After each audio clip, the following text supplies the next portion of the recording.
नमस्कार, राम गुलाम राय online classes में आपका स्वागत है। डीएलएड द्वितीय सेमेस्टर द्वितीय प्रश्न पत्र प्रारंभिक शिक्षा के नवीन प्रयास पाठ्यक्रम के अंतर्गत आज की विषय वस्तु है पूर्व बाल्यावस्था सुरक्षा एवं शिक्षा। जैसा कि नाम से यह जाहिर है, पूर्व प्राथमिक जैसा नाम जो प्राथमिक शिक्षा से पूर्व की शिक्षा से संबंधित यह एक कार्यक्रम है। विद्यालय जाने से पहले शिशुओं की देखभाल वाली शिक्षा, ऐसी शिक्षा जो विद्यालय जाने के पूर्व कराई जाती हो। इसे हम नर्सरी एजुकेशन भी कर सकते हैं। नर्सरी का तात्पर्य है पौधों की देखभाल, पोषण और उनका विकास का एक वातावरण तैयार करना जो पौधों के संदर्भ में है। नर्सरी शिक्षा का तात्पर्य यहाँ उसी प्रकार के शिशुओं की देखभाल, उचित पोषण और उचित वातावरण, यानी यह उचित पोषण, उचित देखभाल और उचित वातावरण, इन सभी चीजों को ध्यान में रखते हुए बच्चों की व्यवस्था किया जाए। इसके लिए 2 अक्टूबर 1975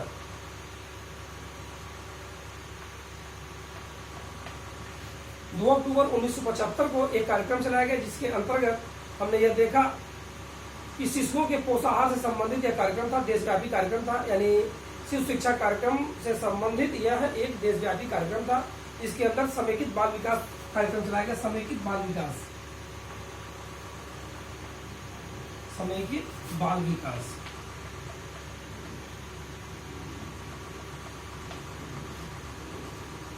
जिसमें यह ध्यान रखा गया कि पूर्व प्राथमिक शिक्षा का देखभाल, अथवा इसको हम कहें ECCE, इसका पूरा है क्या, ECCE, पूर्व बाल्यावस्था सुरक्षा एवं शिक्षा को हम ECCE भी कहेंगे। ECC का अर्थ है ECC early child care and education. इसका इस समेकित बाल विकास योजना का नाम, जो शिशु शिक्षा कार्यक्रम था जो देश स्तर पर चल रहा था, इसका यह नाम रखा गया और इसको इसी में मर्ज किया गया। यह शुरू में चलता था 3 से 6 वय वर्ग के लिए, बाद में जब ECC किया गया तो इसको 0 से 6 वय वर्ग किया गया। अर्थात गर्भस्थ महिला, नवजात शिशु से लेकर के 6 वर्ष के बच्चों तक की उचित देखभाल, अर्थात पूर्व बाल्यावस्था सुरक्षा एवं शिक्षा, यानी उस बच्चे के गर्भ में आने से लेकर के उसके 6 वर्ष होने तक की शिक्षा थी, अर्थात 0 से 6 वर्ष ये इसकी निर्धारित आयु बनाई गई। इसके अंतर्गत मूल रूप से क्या रखा गया, छोटे भाई बहन अगर स्कूल में पढ़ते हो तो इन केंद्रों को वहीं खोला जाए जहां पे एक प्राथमिक विद्यालय चल रहा हो, जिससे कि दोनों की शिक्षा एक साथ चल सके। अर्थात इसका चयन उन विद्यालयों को किया गया जैसे विद्यालय के समीप जहाँ पे छोटे भाई बहन अगर पढ़ रहे हो तो उन बच्चों के देखभाल वजह से वो बच्चे पढ़ाई नहीं कर पाते थे, उन दोनों को पढ़ने के लिए माहौल मिल सके। फिर आया इसके अंतर्गत प्रत्येक जनपद में 15 लाख रुपए की राशि दी जाती थी। कितनी? 15 लाख प्रत्येक जनपद में।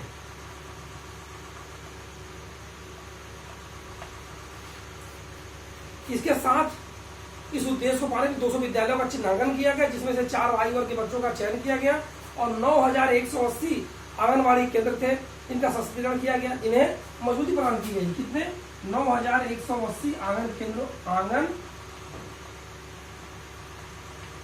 केंद्रों को मजबूत प्रदान किया गया। किसके लिए?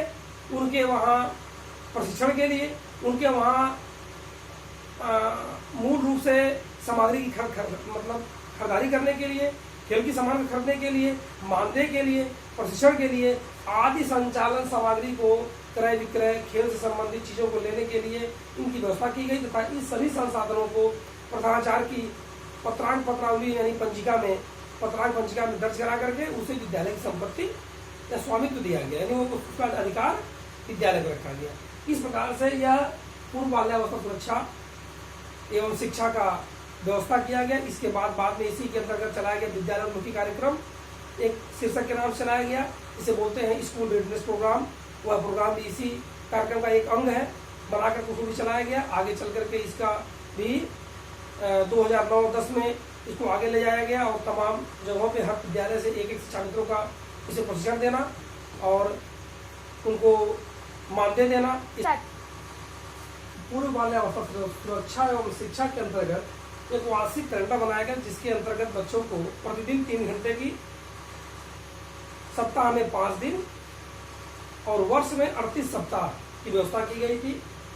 प्रवेश का जो समय था वो सितंबर महीना, जनवरी महीना और अप्रैल महीना निर्धारित किया गया। जून से सितंबर तक ये व्यवस्था चलाई गई थी। इसके बाद वार्षिक कैलेंडर के अनुसार सबसे पहली बात थी, केंद्र के दैनिक क्रियाकलाप में और व्यक्तित्व के विभिन्न पक्ष, यह क्या तय किया गया था कि जो दैनिक क्रियाकलाप होंगे 3 घंटे में, स्वागत, स्वच्छता की जांच एवं प्रार्थना, इससे क्या होगा, बच्चे में अच्छी आदतों का विकास होगा, सामाजिक विकास होगा, शारीरिक विकास होगा, और वह अच्छी आदतें जो उसके अंतर्गत हैं वह क्या करेंगी, वो स्वस्थ आदतें होंगी। वो अच्छी आदतें क्या होंगी, प्रारंभिक अवस्था के बच्चे में स्वस्थ आदतों का निर्माण करेंगी।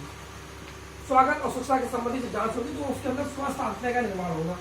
स्फूर्तिदायक क्रियाएं जो होंगी, जो उसके शरीर में स्फूर्ति प्रदान करेंगी, अर्थात तो उसके शारीरिक विकास में सहयोग प्रदान करेंगी। उस व्यक्ति का, जिसे कहा गया है स्वस्थ शरीर में ही स्वस्थ मस्तिष्क निवास करता है, तो प्रारंभिक बाल्यावस्था के बच्चों का उचित पोषण हो, उचित वातावरण हो, उचित देखभाल के साथ उसके शरीर और स्वास्थ्य का भी उचित विकास हो।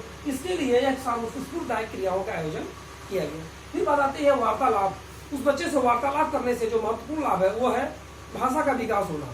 भाषा का विकास होने के साथ क्या होगा, उसका सामाजिक विकास होगा। भाषा का विकास और सामाजिक विकास, ये दोनों बहुत महत्वपूर्ण पहलू हैं जो वार्तालाप से किया जाता है। इसमें संज्ञानात्मक विकास, संज्ञानात्मक मतलब उसके मानसिक विकास का केंद्र क्या होगा, वह क्रियाएं होंगी जो उस बच्चे के मानसिक विकास में सहयोग प्रदान करेंगी। फिर आएगा कक्ष के अंदर खेल की क्रियाएं। जब हम कक्ष के अंदर, इसको बोलते हैं इंडोर गेम, उन क्रियाओं का जब हम आयोजन करेंगे तो बच्चे में क्या होगा, शारीरिक विकास, दीर्घ मांसपेशियों का विकास होगा। जो बड़े जगहों पर न जाकर के हम घर के अंदर कोई खेल खेलेंगे तो उससे मांसपेशियों का विकास होगा, लेकिन दीर्घ मांसपेशियों का विकास होगा। उसी के विपरीत हम जब जाते हैं कक्ष के बाहर, जब बच्चों को खिलाते हैं, खेल कराएंगे, तो उसमें क्या होगा, शारीरिक विकास होगा, सूक्ष्म मांसपेशियों का विकास होगा, वह बाहरी खेल में। भाषाई खेल भी करवाएंगे, ग्रुप बना करके, समूह बना करके बच्चों का आपस में अक्षर, अंक आदि के माध्यमों से पहचान करा करके जो ये भाषाई खेल होगा, तो भाषाई खेल में बच्चे का भाषा का विकास पाया जाएगा। और कहानी और गीत के माध्यम से भी बच्चे के अंदर रुचि पैदा करेंगे, ज्ञान के प्रति उसका आकर्षण होगा। उससे क्या होगा कि बच्चों का जो कौशलों का विकास है, उस विकास में सबसे महत्वपूर्ण है भाषा का भी विकास उसके अंदर होगा। अर्थात मानसिक कौशल के साथ साथ भाषाई कौशल का विकास कहानी और गीत के माध्यम से होता है। इसलिए प्लेवे के बच्चों को, नर्सरी के बच्चों को गीत और कहानी के माध्यम से शिक्षा प्रदान की जाती है। यह एक सरल विधि है, रोचक विधि है। बच्चा रुचि लेकर के इस चीज को सीखता और समझता है। यहाँ पर हम देखा कि वार्षिक कैलेंडर के अनुसार जो उसमें तय किया गया था, पूर्व बाल्यावस्था सुरक्षा एवं शिक्षा के अंतर्गत बच्चों की शिक्षा के लिए प्रतिदिन 3 घंटे निर्धारित हो। दूसरा, सप्ताह में 5 दिन की बात की गई थी।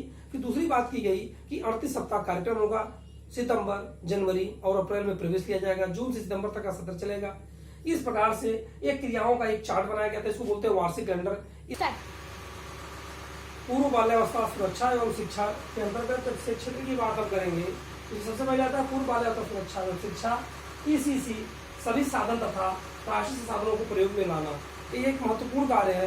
प्रयोग में लाने का तात्पर्य है इसके लिए खोज, प्रशिक्षण, विकास, प्रसार आदि क्रियाओं को समझना कि किस प्रकार से हम प्रयोग करें और इसका विकास हो सके। पूर्व बाल्यावस्था सुरक्षा एवं शिक्षा के द्वारा शैक्षिक क्षेत्र में राज्यों की क्षमता का निर्माण करना, अर्थात राज्य पहले से अधिक सबल हो, इसके लिए डाइट और SCRT को क्या करना, विकास हेतु सहायता प्रदान करना। फिर बात आती है पूर्व बाल्यावस्था शिक्षा द्वारा 60 मासिक डिप्लोमा कोर्स व्यवहार बनाना, राज्य योजना कार्यक्रम तैयार करना। इस कार्य के बाद बालकों, अभिभावकों, यहाँ तक कि अध्यापकों को आवश्यक विकास कार्यक्रम का, इससे कि उसकी संचालन किया जा सके। फिर राज्य स्तरीय समिति द्वारा ECC कार्यक्रम को या NGO के व्यवस्था को प्रोत्साहित करना। इसमें स्वयं सहायता समूह भी आसानी से, व्यक्तिगत लोग भी अपने स्तर से आकर के इसकी सहायता कर सके और इस कार्य को प्रोत्साहित कर सके। इसके लिए पूर्व प्राथमिक शिक्षा केंद्रों का विकास अधिक से अधिक हो। फिर आती है बात ECC के द्वारा अर्थात पूर्व बाल्यावस्था सुरक्षा एवं शिक्षा के द्वारा क्षेत्र में अनुभव के आधार पर रिसर्च अध्ययन किए जाए।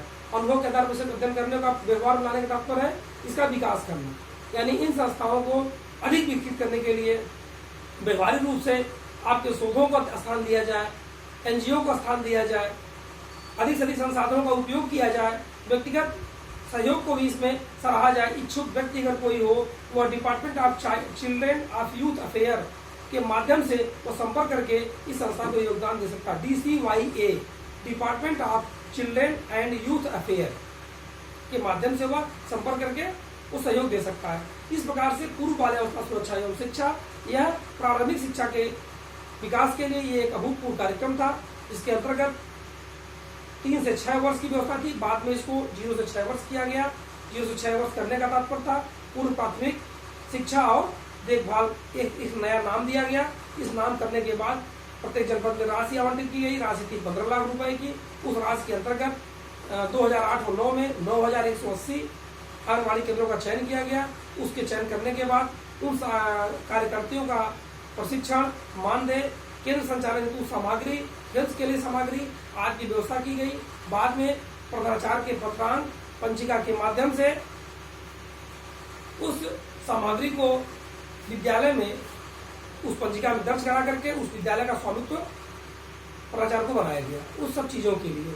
और इसके बाद में इसी के अंतर्गत एक कार्यक्रम चलाया गया जिसे बोलते हैं विकासो विद्यालय उन्मुखी कार्यक्रम या विद्यालय पूर्व की तैयारी या स्कूल रेडनेस प्रोग्राम, वो अभी इसी का एक वो अंग था।